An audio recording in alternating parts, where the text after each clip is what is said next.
सभी भाई बहनों को क्रिस्टीय प्रेम नमस्कार। सारा चैनल के जीवन की सहारा में आप सबका स्वागत है।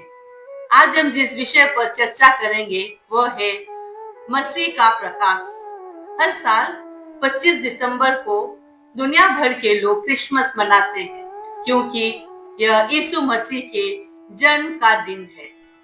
इस दिन पेड़ सजाए जाते हैं, गीत गाए जाते हैं, उपहार दिए जाते हैं और खुशी मनाई जाती है। लेकिन इन सभी रस्मों और त्योहारों के बीच एक सवाल उठता है, क्रिसमस का असली मतलब क्या है?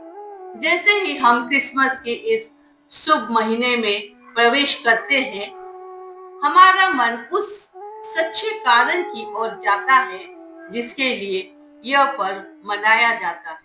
हमारे उद्धारकर्ता यीशु के जन्म की खुशी। ये महीना हमें प्रेम बांटने, क्षमा करने और दूसरों के प्रति दया दिखाने की याद दिलाता है। क्रिसमस का असली अर्थ सिर्फ सजावट या उपहार नहीं, बल्कि परमेश्वर की उस अनमोल उपहार को याद करना है जो हमें शांति और आशा देता है। आइए इस मौसम को कृतज्ञता, प्रेम और आत्मिक नवीकरण के साथ मनाएं। क्रिसमस के इस पवित्र महीने में हम उस असली कारण को याद करें, यीशु मसीह का जन्म जो संसार में आशा और शांति लेकर आए।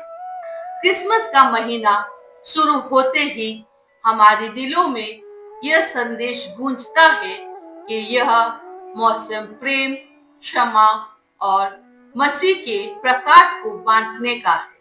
इस क्रिसमस महीने में आइए हम त्योहार के पीछे के सच्चे कारण को याद रखें, मसीह का प्रेम। अगर हम मसीह के अनुयायी हैं और मेहनत करने की वाले हैं, तो हमें इसे एक उद्देश्य के साथ मनाना चाहिए, सिर्फ परंपरा के कारण नहीं।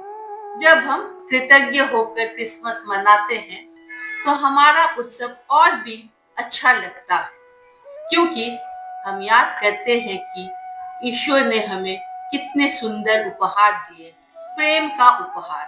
पहला उपहार है ईश्वर का प्रेम।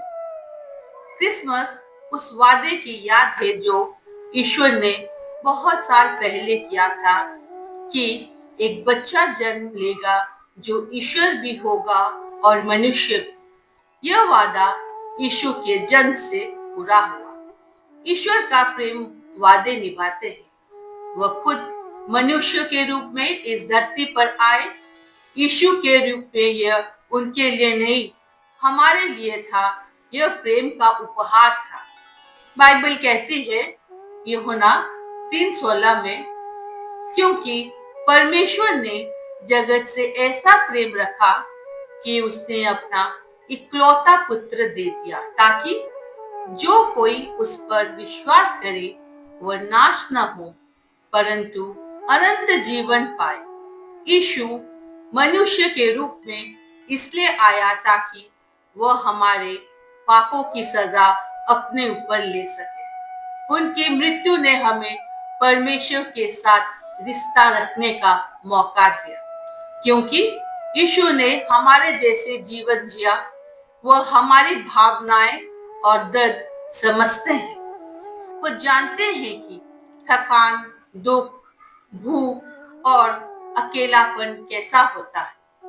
इसीलिए हम जानते हैं कि वह हमसे प्रेम करते हैं। जीवन का उपहार। दूसरा उपहार है जीवन, सच्चा जीवन, अनंत जीवन। यीशु हमारे पापों के लिए मरे, लेकिन फिर नए शरीर में जी उठे। परमेश्वर उन लोगों को अनंत जीवन देता है जो यीशु पर विश्वास करते हैं। बाइबल कहती है जो कोई उस पर विश्वास करे वह नाश न हो परंतु अनंत जीवन पाए। यह नया जीवन हमारे हृदय को, खाली जगह को भर देता है। परमेश्वर हमें अपनी संतान बनाते हैं। हमारी दुनिया और जीवन में बहुत सी समस्याएं हैं चुनौतियां, दुख और संघर्ष, लेकिन क्रिसमस यीशु का जन्म की याद है जो हमें प्रेम, आशा और आनंद देने आए। जब दुनिया में बुरी खबर बहुत हो, तब यह अच्छी खबर या गुड न्यूज और भी जरूरी हो जाती है। यीशु का जन्म सबके लिए खुशखबरी लाए। यीशु का जन्म एक साधारण जगह अस्तबल में हुआ और उन्हें एक चरनी में लिटाया गया। इससे हमें ये समझ में आता है कि परमेश्वर का प्रेम केवल बड़े लोगों, अमीरों या खास लोगों के लिए नहीं है। यीशु गरीबों के लिए के बीच जन्मे ताकि हर कोई जान सके कि ईश्वर हम सब के साथ है। बाइबल में यीशु को इमानुएल कहा गया है, जिसका अर्थ है परमेश्वर हमारा साथ है, जो हम मत्ती 1:23 में देखते हैं। इसका मतलब है कि हम चाहे किसी भी दुख, डर या चुनौती से गुजरे, हम अकेले नहीं हैं। परमेश्वर हमारी परेशानियों को समझते हैं और हमारे साथ चलते हैं। यह क्रिसमस का सबसे सुंदर संदेश है, आनंद, आशा और प्रेम का संदेश। आइए इस बड़ा दिन के महीने में हम सब यीशु के प्रेम को अपने जीवन और अपने घरों में हमेशा के लिए चमकने दें। यीशु आप सबको आशीष दे। धन्यवाद।